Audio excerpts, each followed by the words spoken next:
How's it going, everyone? The Black Friday deals continue to roll out, and it looks like Best Buy's got their entire, or close to their entire lineup live right now.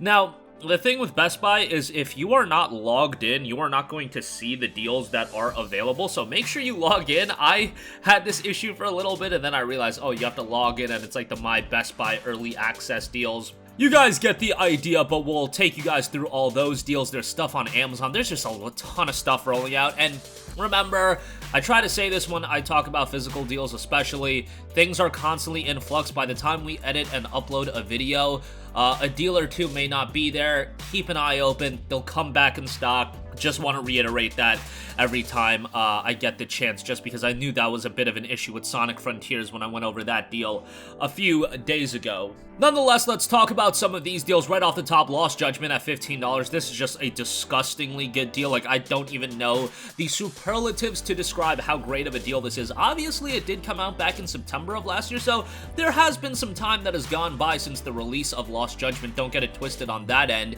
But given that it's a game that has held up in price, and it's still somewhat of a recent release, it being down this low in price, 25% of its initial cost, right? That's, if my math is correct, yeah, 25%, a quarter of its initial cost. That's ridiculous. The version I'm looking at is the PS4 version. That gets you a free upgrade, but if you want the PS5 case, that's at $15 as well. So that is something you can have a look at on top of that. So just a ridiculously good deal in my opinion there. Soul Hackers 2 down to $30.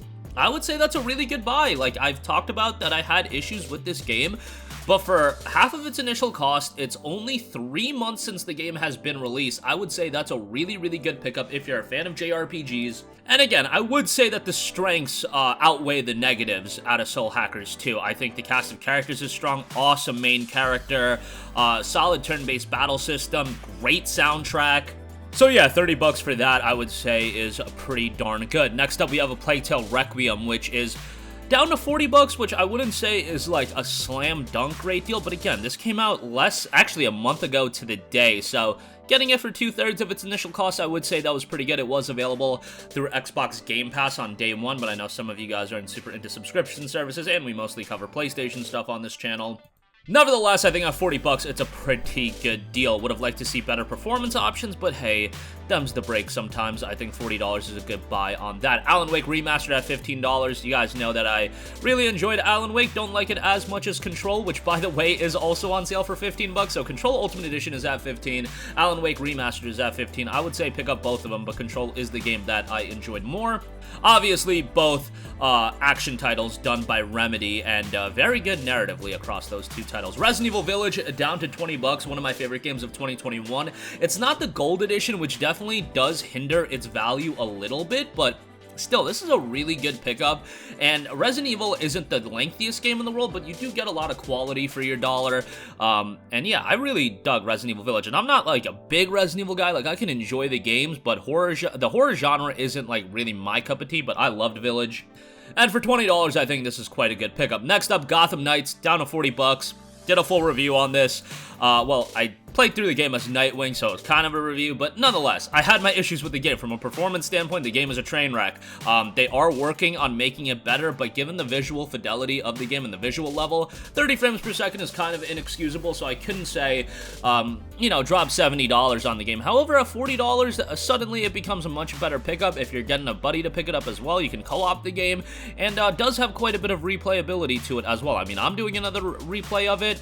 Kind of had to put that on the back burner for now, but yeah, good game. $40 is pretty good. You know, I would say 30 would have been like the absolute sweet spot to get this game. I know it's going to be 35 at Walmart, but you know, if you're doing all your shopping at Best Buy, the extra $5 probably won't hurt you. And yeah, significant discount on a game that, again, less than a month old. No More Heroes 3 Day 1 Edition down to $50. It's only a $10 off discount, but I still thought it was pretty notable. Persona 5 Royal Steelbook Edition. This is just a disgusting discount, which is why it's out of stock online right now, but hopefully it'll come back in stock, and that's why I'm mentioning it. Persona 5 Royal, again, down to $25. This is the PS5 Steelbook Launch Edition. Includes all the DLC, or over 40 items of previously released DLC, and a pretty nice Steelbook to boot with it. Obviously, P5R is one of, I don't think it's a stretch to say, one of the best games of all time. It's a stellar game, and that's why you know, you'll see Persona 5 get all of these re-releases, and you're not going to see people complain as much with Persona 5. Even with Persona 5 Royal not having a free PlayStation 5 upgrade, people weren't even mad about that, really. I did not sense the vitriol towards that I do for a lot of other games, just because people revere Persona 5 at this high level, or at least that's what I attribute the reasoning for it to be. Nonetheless, $25 for this is ridiculous. Let's give a mention to Saints Row Day 1 Edition. It's down to 35 bucks. Look, it's one of the most crapped on games of the year, let's be completely honest. I don't think it's as bad as people say it is. Like, look, it's not a great game, but like people saying it's the worst game of all time, or it's like one of the worst games of all time, I don't know. I think it's a wacky open world that you can have some fun in. Don't expect big production values or anything like that. Story's absolutely atrocious, and it's not good at all, but $35? Hey, it just came out. I would say probably wait for it to get to literally sub $10, but I thought I would mention that anyway. Far Cry 6, $9.99. We've been seeing this pretty regularly as well. Open world action FPS. You can check it out. 10 bucks is a pretty good deal. Lego Star Wars The Skywalker Saga Standard Edition. 30 bucks on this is excellent. I'm not a big Lego guy, but Lego Star Wars, this one in particular, with all the content it had, and it's just such an accessible game. Like, anybody can get into the Lego games and have a pretty good time, so I would say 30 bucks for that is quite good. Riders Republic for $12 is a pretty insane deal as well. We've been seeing it go down to 20 to 25 pretty regularly, but 12, that's on another level. I saw a lot of 15s on other websites like Amazon and Walmart, I believe, had it for 15. But yeah, 12 is kind of insane. Sifu Vengeance Edition, $25 on this. Nice to see this get some more discounts as well. Very well received, challenging game. But yeah, half off for the Vengeance Edition of Sifu. Doom Eternal for $9.99 is absolutely insane. Yeah, go check that out.